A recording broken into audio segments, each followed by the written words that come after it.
اور نبی صلی اللہ علیہ وسلم کے دور میں ایک آدمی آیا اللہ کے رسول صلی اللہ علیہ وسلم کی مجلس میں اور فرمایا کہ اللہ کے رسول صلی اللہ علیہ وسلم میں نے بہت بڑا ایک گناہ کیا ہے، آسمانوں سے بھی بڑا، زمین سے بھی بڑا، پہاڑوں سے بھی بڑا۔ تو اللہ کے رسول صلی اللہ علیہ وسلم نے فرمایا اے اللہ کے بندے، اتنا بڑا کون سا بڑا گناہ کیا ہے جو پہاڑوں سے بھی بڑا ہے، سمندر کے جاگ سے بھی زیادہ ہے، آسمان اور زمین کو بھی بھر دیتا ہے؟ تو کہنے لگا کہ جاہلیت میں، ہمارے دور میں، ہمارے وقت میں بچوں کو زندہ درگور کیا جاتا تھا، بچی کو گھر میں رکھنا عیب سمجھا جاتا تھا۔ تو ایسے موقع میں جب ہمارے گھر میں بچی کے شکل میں پہلی اولاد پیدا ہوئی تو میری گھر والی اور میرا مشورہ رہا کہ ہم اس بچی کو زندہ درگور نہیں کریں گے، بلکہ اس کو ہم پالیں گے۔ پہلی اولاد کی محبت پر ہم نے ان کو پالا، لیکن اس وقت ظالم جابر کافر بادشاہ کے جو لوگ تھے وہ آئے اور ہمارے گھر میں بچی کو دیکھا، اس پتہ چلنے کی وجہ سے، ان کی خوف کی وجہ سے بچی کو میں لے کر تیار کر کے لے کے گیا اور اس کو میں نے اپنے ہاتھ سے گڈھا کھودا، وہ بھی میرے ساتھ کام کرتی رہی اور بار بار مٹی اٹھاتی رہی، پھینکتی رہی۔ اس کے باوجود میں نے اپنے دل پر پتھر رکھ کر اس ظالم جابر بادشاہ کے اور جاہلیت کے جو نظام تھا اس کے تحت میں نے بچوں کو دفن کر دیا۔ اور اس وقت جب یہ واقعہ سنا رہا تھا تو فرماتا ہے کہ اللہ کے رسول صلی اللہ علیہ وسلم کے آنکھوں سے آنسو جاری تھے، صحابہ کرام کے آنکھوں سے آنسو جاری تھے۔ اللہ کے رسول فرماتے تھے اللہ کے بندے، آپ نے تو پہاڑوں کو ہلا دیا، زمین کو ہلا دیا، عرش کو ہلا دیا، اتنا بڑا آپ نے گناہ کر دیا۔ تو کہہ رہا تھا کہ اے اللہ کے رسول، یہاں بات ختم نہیں ہے، بلکہ جس دن سے میں نے یہ واقعہ کیا ہے اس دن سے لے کر آج تک میرے خواب میں وہ بچی آتی ہے اور مجھ سے کہتی ہے ابا قیامت کے دن میرے ہاتھ اور آپ کا گریبان ہوگا، میں نبی صلی اللہ علیہ وسلم کی عدالت میں آپ کے گریبان میں پکڑوں گی کہ میرا کیا قصور تھا۔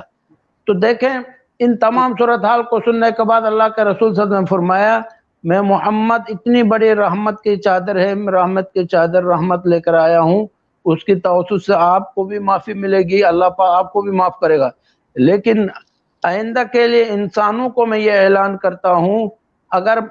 عورت آپ کی ماں ہے تو اس کے پاؤں کے نیچے جنت ہے، جس جنت کے لیے عابد، زاہد، عارف، عالم، مفتی، تبلیغی ہر آدمی طلب کرتے ہیں، تڑپ رکھتے ہیں کہ وہ جنت ماں کے پاؤں تلے ہے۔ اور اگر وہ آپ کی بیٹی ہے تو فرمایا نبی صلی اللہ علیہ وسلم نے اگر کوئی میرا امتی ایک دو بیٹیوں کو پرورش کر کے ان کا کھانا پینا رہن سہن کی پوری خیال رکھتے ہوئے ان کا نکاح صحیح جگہ میں کر کے بھیج دے گا تو کل قیامت کے دن میں محمد اس کی جنت کی گواہی دے دوں گا صلی اللہ علیہ وسلم۔ تو نبی صلی اللہ علیہ وسلم نے اتنے عظیم مقام عورت کا بتا دیا کہ جتنا اسلام اور نبی صلی اللہ علیہ وسلم کے تعلیمات میں عورت کو مقام دیا ہے اتنے دنیا کی کسی مذاہب اور کسی بھی معاشرے میں اتنا مقام اور مثال نہیں ملتی ہے جتنے اسلام اور قرآن اور تعلیمات نے ایک آزاد عورت کے لیے مقام دیا ہے۔ جی جی اچھا مولانا صاحب، بالکل عورت کا بہت بڑا مقام دین میں ہے اور ہمارا موضوع بیوہ عورت کو لے کر ہے، تو آپ یہ بتائیں کہ اللہ کے نبی نے جو کتنی عورتوں سے شادیاں کی ہیں، بیوہ عورتوں سے، جو آپ اس پر ذرا روشنی ڈالیں۔ دیکھیں نور عالم بھائی، بات عورت ہی کی چل رہی ہے، اس کا مقام ہو اسلام میں عزت و آبرو ہو یا پھر بیوہ عورت ہے اس کا نکاح ہے، تو اللہ کے رسول صلی اللہ علیہ وسلم نے جہاں مطلقاً عورت کا مقام عزت آبرو کی تحفظ کی ہے اور یہاں تک مجھے اور آپ کو تبلیغ دیا چاہے وہ کافر کی بیٹی ہے تو اس کی بھی عزت و آبرو کی آپ خیال رکھے۔ ایک موقع میں صحابہ کرام کسی مارکے میں صحابہ کرام سے حکم دے دیا کہ فلاں خاتون کے سر پر چادر رکھے، تو کسی صحابی نے کہا کہ اللہ کا رسول وہ کافرہ ہے، تو اللہ کے رسول صلی اللہ علیہ وسلم نے فرمایا عورت ہے چاہے وہ کافرہ ہے یا مومنہ ہے، اس کا احترام ہم پر فرض ہے۔ تو جو نبی رحمت عالم صلی اللہ علیہ وسلم پوری کائنات کے عظیم انسان جو ایک عظیم نظام لے کر آئے ہیں، تو انہوں نے امت کے لیے تعلیمات جو بھی تعلیم دی ہے پہلے اس کو خود اپنایا ہے۔ آپ دیکھیں اللہ کے رسول صلی اللہ علیہ وسلم کے کم و بیش 11 نکاح ہوئے ہیں، 11 شادیاں ہیں، ان میں سے ایک نکاح اما عائشہ صدیقہ رضی اللہ تعالی عنہا کے علاوہ تمام جو نکاح ہے باقی وہ بیوہ خواتین سے اللہ کے رسول نے کیا ہے۔ اور اس کا یہ مطلب نہیں کہ اس کائنات کا حسین و جمیل، اس کائنات کا حسین و جمیل انسان، اس کائنات کا بہادر اور طاقتور انسان، اس کائنات کے اللہ کے بعد بہترین فضیلتوں والا اور بہترین انسان جناب نبی صلی اللہ علیہ وسلم، جس کے لیے کوئی رشتوں کی کمی نہیں۔ اگر وہ 11 کے 11 کنواری لڑکیوں سے نکاح کرتا تو بھی کوئی رکاوٹ نہیں تھی، اور متعدد نکاحوں سے بھی کوئی رکاوٹ نہیں تھی، لیکن اس کے باوجود بھی جو پہلا نکاح کیا ہے اللہ کے رسول صلی اللہ علیہ وسلم نے کم و بیش 25 سال کی عمر میں 40 سال کے عمر کی خاتون کے ساتھ خدیجۃ الکبریٰ رضی اللہ تعالی عنہ کے ساتھ کیا ہے۔ اور اس کے ساتھ پھر جب اللہ کے رسول صلی اللہ علیہ وسلم نے ام سلمہ کے گھر میں نکاح کا پیغام بھیجا تو واپسی میں ام سلمہ رضی اللہ تعالی عنہ نے فرمایا اللہ کے رسول صلی اللہ علیہ وسلم میری عمر زیادہ ہے، میرے ساتھ بچے بھی ہے، تو اللہ کے رسول صلی اللہ علیہ وسلم نے فرمایا عمر کا کوئی مسئلہ نہیں، میری عمر بھی ہے اور بچوں کا بھی مجھ سے زیادہ غمخوار اور خیرخواہ کون ہو سکتا ہے، آپ کے بچے بھی کوئی معنی نہیں ہے۔ یہ سبق میرے اور آپ کو دے کر اس زمانہ جاہلیت کا رسم و رواج کو اللہ کے رسول صلی اللہ علیہ وسلم نے توڑ دیا، جس رسم و رواج میں بالخصوص بیوہ عورت کو ایک منحوس سمجھا جاتا تھا، اور اس کی تقریباً اگر کسی عورت کا شوہر مر جاتا تو اس کو کم و بیش 1 سال تک ایک الگ سے گھر میں بند رہنا پڑتا تھا، اس کو میلے کچیلے کپڑوں میں رہنا ہوتا تھا، اس کو کہیں ملنا ملانا خوشی غمی کچھ بھی نہیں، ویرانہ سے بے سر و سامانی میں وہ کم و بیش 1 سال تک رہتی، اور پھر 1 سال کے بعد وہ نکلتی۔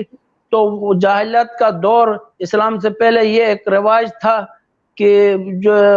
شوہر کے جو وارث لوگ ہیں ان کی وہ ملکیت بن جاتی تھی، وہ اپنی مرضی سے اس کو استعمال کرتے تھے، ان کے کہنے سے وہ بات مانتی تھی، ان کے بغیر نہ وہ کچھ کر سکتی تھی، نہ کچھ کہیں جا سکتی تھی، نہ کوئی نکاح کر سکتی تھی، مطلب اس کے لیے اس زندگی ایک عجیب سی بنی ہوئی تھی۔ تو اسلام نے سب سے پہلے تو اس کے حقوق کی آواز اسلام نے اور نبی صلی اللہ علیہ وسلم نے ایک عظیم طریقے سے یوں کیا کہ اس کا جو عدت ہے وہ 1 سال سے شرعی اور جو اسلامی طریقہ ہے وہ 4 مہینے 10 دن کر دیا، کیونکہ یہ عقلاً بھی بات ہے، 1 سال بہت لمبی ایک چیز ہوتی ہے، اس سال کے اندر اس کے لیے بہت ساری پریشانی اور مسائل کا سامنا کرنا ہوتا تھا، اور پھر وہ 4 مہینے 10 دن کے بعد اس عدت کے اندر بھی گھر والوں کے لیے، ان کے اہل والوں کے لیے قرآن نے بھی حکم دیا کہ بھائی اے ایمان والو، آپ کے لیے حلال ہی نہیں ہے کہ آپ زبردستی کسی خاتون کو اپنی ملکیت بنا کر اس کو رکھیں اور اس کی آزادی کو آپ سلب کریں، اس کی مرضی کو آپ روکیں۔ تو نبی صلی اللہ علیہ وسلم نے اس چیز کو اس طور پر رہ کر پوری امت کو یہ درس دے دیا کہ کم و بیش 10 نکاح بیوہ خواتین کے ساتھ اللہ کے رسول صلی اللہ علیہ وسلم نے کیا، جن میں سے بہت ساری ازواج مطہرات کے ساتھ بچے بھی تھے، اور اس کو مثالی ایک زندگی گزار کر میرے اور آپ کو ایک مثالی درس دیا کہ بیوہ خواتین کو عزت و احترام کی نگاہ سے دیکھا جائے، اور ان کے ساتھ آپ نبی صلی اللہ علیہ وسلم جیسے شخصیت میرے اور آپ کے ایک عظیم آئیڈیل ہے کہ وہ نکاح بیوہ سے کر سکتا ہے، تو عام امت کے لوگوں کے لیے بھی یہ درس ہے کہ وہ بے جان تکلیف نہ دے۔ اب دیکھیں جاہلیت کا دور سے نکل کر آج کل میرے اور آپ کے دور میں ہم آتے ہیں، اور میرے اور آپ کے دور میں یہی میں بات کر رہا ہوں کہ آج کل ہمارے دور میں اگر آپ پاکستان کو دیکھیں، اگر گلگت کے حوالے سے بھی دیکھیں تو ہماری سوسائٹی کے اندر اس چیز کی حوصلہ افزائی نہیں ہو رہی۔ ہم دیکھتے ہیں کہ کوئی ایسی خبر بھی ہمیں سننے کو نہیں ملتی کہ کوئی نوجوان اللہ کے نبی کی سنت کو پورا کرتے ہوئے کسی بیوہ عورت سے شادی کیا ہو یا بڑی عمر کی عورت سے شادی کیا ہو۔ تو یہ ایسا کیوں ہے ہمارے معاشرے کے اندر کہ یہ جو ہندوانہ رسم و رواج ہے، ایسا کیوں ہے؟ آپ اس پر بھی روشنی ڈالیں ضرور۔ دیکھیں محترم، بیوہ خواتین کے ساتھ جو میرے اور آپ کے معاشرے کی بات ہے، جاہلیت کا دور سے نکل کر ہم اسلام اور پھر نبی صلی اللہ علیہ وسلم کی سنت ہمارے سامنے ہو، کہتے ہیں نقش قدم نبی کے ہیں جنت کے راستے، نقش قدم نبی کے ہیں جنت کے راستے، اور اللہ کے رسول صلی اللہ علیہ وسلم کی جو سنت ہے، ہم نبی صلی اللہ علیہ وسلم کے نقش قدم میں چلیں گے تو ہمیں جنت کے راستے مل جائیں گے، اور اللہ سے ملاتے ہیں سنت کے راستے۔ تو ہم نبی صلی اللہ علیہ وسلم کے نقش قدم اور اس کی سنت پر ہم عمل کریں گے، تو ہمیں یہ ہونا چاہیے کہ کوئی ایک بیوہ خواتین بھی اس طرح کی زندگی نہ گزاریں جس کو ایک عیوب والی زندگی ہو، اس کو ایک عجوبی سی چیز دیکھی جائے۔ میرے اور آپ کے معاشرے میں ایک تو یہ خوف ہوتا ہے کہ بہت سارے ایسے کیسز دیکھنے کو آتے ہیں کہ جوانی میں 20-25 سال کی عمر میں بھی ایک لڑکی بیوہ ہو جاتی ہے تو اس کا رشتہ نہیں ہوتا ہے، وہ اسی طرح پریشانی میں پوری زندگی وہ گزارتی ہے، اور اگر اس کے ساتھ کوئی بچے ہیں تو بچوں کی پرورش نہیں ہو سکتی ہے، وہ اس بچوں کی وجہ سے نہ کہیں دوسرا نکاح کر سکتی ہے، نہ ان کے وہ بچے ہی ان کو پالتے ہیں۔ اللہ کے رسول صلی اللہ علیہ وسلم کی مجلس میں ایک عورت شکایت لے کر آئی کہ ایک اللہ کے رسول، میرے ساتھ یہ 2 بچے ہیں اور ان کے جو چچے وغیرہ ہیں وہ ان کو حصہ نہیں دیتے ہیں، تو اللہ کے رسول صلی اللہ علیہ وسلم نے ان کو بلا کر ان کو تنبیہ کر دی، ان کو کہا کہ بھائی ان کا بھی حصہ ہے، ان بچوں کا حصہ دے دو۔ تو آج کل میرے آپ کے معاشرے میں سب سے بڑی پریشانی تو یہ ہے، ہم یہ سوچتے ہیں کہ اگر ہم بیوہ سے نکاح کریں تو اس کے جو بچے ہیں یہ ہمارے لیے بوجھ بنے گا، اور جس لالچ کی وجہ سے اگر بعد کوئی رشتہ کرتے بھی ہیں تو اس کے مال و دولت کو نظر رکھتے ہیں، اور اس کے باوجود جب مال اس کی ختم ہو جاتی ہے تو پھر سے اس کو چھوڑا جاتا ہے۔ لیکن جن تعلیمات سے مجھ اور آپ کو ایک سبق ملتا ہے اللہ کے رسول صلی اللہ علیہ وسلم کی تعلیمات سے کہ 10 نکاح اللہ کے رسول صلی اللہ علیہ وسلم نے سب کچھ سہولتیں ہونے کے باوجود بیوہ خواتین سے کیا ہے، تو آج معاشرے میں جس طرح کی ایک لڑکی اپنے جوانی کے ساتھ ایک بہترین حسن اور اخلاق کے ساتھ وہ زندگی کو اسی طرح بیوہ میں گزارتی ہے کہ ہم اس کو عیب سمجھ کر کے نکاح نہیں کرتے، ایک تو یہ وجہ ہے۔ دوسری وجہ یہ ہے کہ ہم ایک تو 2 شادیوں کو 2 نکاح کو بھی عیب سمجھتے ہیں، کہ کوئی کرتا ہے تو اس کو آسمان سر پہ اٹھاتے ہیں کہ اس نے 2 شادیاں کیا ہے۔ ہونا تو یہ چاہے کہ پہلے ہی سے آدمی 2 نکاح کا ذہن رکھیں، اور جہاں بیوہ خواتین ہے اور بیوہ جو خواتین کے بچے ہیں ان کی سرپرستی کے لیے بہترین طریقہ یہ ہے کہ ان سے نکاح کیا جائے۔ جو اصل جو بیوہ اور یتیموں کے سرپرستی ہوگی وہ بیوہ خواتین کے نکاح کے ساتھ ہوتا ہے۔ اور پھر اگر کوئی بیوہ خاتون جس کو آج کل ہم ایک عجوبی مانی جاتی ہے، پھر تانے بھی دیتے ہیں کہ یہ منحوس ہے، یہ گھر میں آئی تو ہمارا لڑکا انتقال ہو گیا، اس کی منحوست کی وجہ سے، یہ وہی جاہلیت والا دور کی باتیں ہیں اور گناہ کی بات ہے۔ نبی صلی اللہ علیہ وسلم نے فرمایا وعظ و نصیحت کرتے ہوئے امت کے لیے کہ جو بیوہ خاتون ہے، بیوہ خاتون اگر کوئی خاتون خود اپنی مرضی سے پارساری میں پاک دامنی میں حیا کے ساتھ دین و اسلام کے مطابق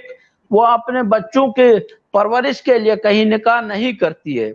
وہ اپنی خوشی سے مرضی سے اگر نکاح نہیں کرتی ہے، وہ کہتی ہے کہ میں اپنے بچوں کے لیے کہیں بھی نکاح نہیں کرتی ہوں، تو اللہ کے رسول صلی اللہ علیہ وسلم نے فرمایا کل قیامت کے دن وہ میرے ساتھ ایسے رہیں گے جیسے یہ 2 انگلیاں آپس میں جڑی ہوئی ہے۔ اس کو اتنا بڑا مقام دے دیا بیوہ خاتون کو جو اپنی خوشی سے اللہ کی رضا کے لیے دین و اسلام کے مطابق پاک دامنی کے ساتھ اپنے بچوں کی تربیت کرتے کرتے اپنا وقت گزاریں، اپنی جوانی اس میں گوا دیں، اپنی ساری چاہتیں، خوشیاں، جو بھی دنیائی چیزیں ہیں وہ اپنے بچوں کے لیے نچھاور کر کے کل قیامت میں وہ میرے ساتھ ایسے رہے گی۔ تو آپ دیکھیں جس خاتون کے لیے بیوہ خاتون کے اللہ کا رسول اتنی فضیلت بیان کرتا ہے، اور ایک اور موقع میں اللہ کے رسول صلی اللہ علیہ وسلم نے فرمایا جب سب سے پہلے میں جنت کا دروازہ کھولوں گا تو اس وقت میرے پاس ایک خاتون بھی پہلے جانے کے لیے آئے گی. جب میں اس سے پوچھوں گا کون ہے تو وہ خاتون کہے گی یا رسول اللہ صلی اللہ علیہ وسلم میں بیوہ خاتون ہوں, میرے ساتھ بچے بھی تھے, میں نے ان کی پرورش کی اور ان کے لیے میں نے کہیں نکاح بھی نہیں کیا. تو وہ خاتون جنت میں جانے کے لیے آئے گی. تو دیکھیں محترم, جب ایسے موقع میں آئے تو سب سے پہلے میں یہی کہوں گا کہ ہمارے معاشرے سے اس چیز کو ختم کرنے کے لیے ایک آدمی اپنا آخری پیغام ہوتا جا رہا ہے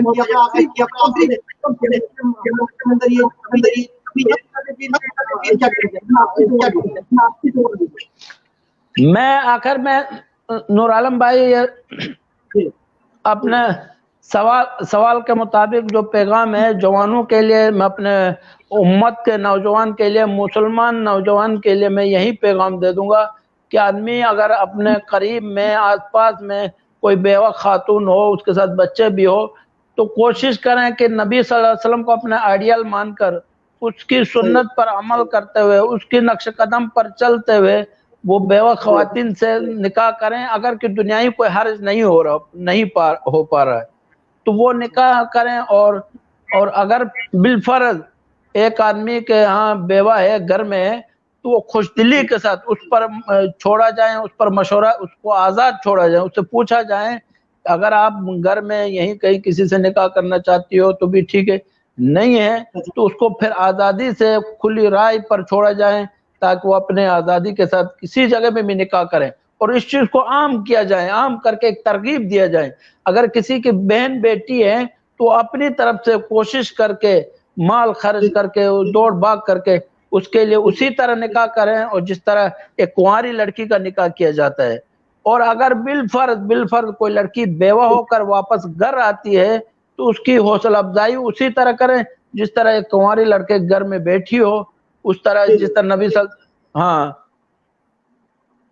جی جزاک اللہ. آپ کی بڑی نوازش سے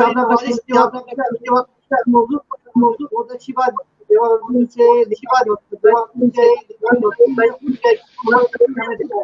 تو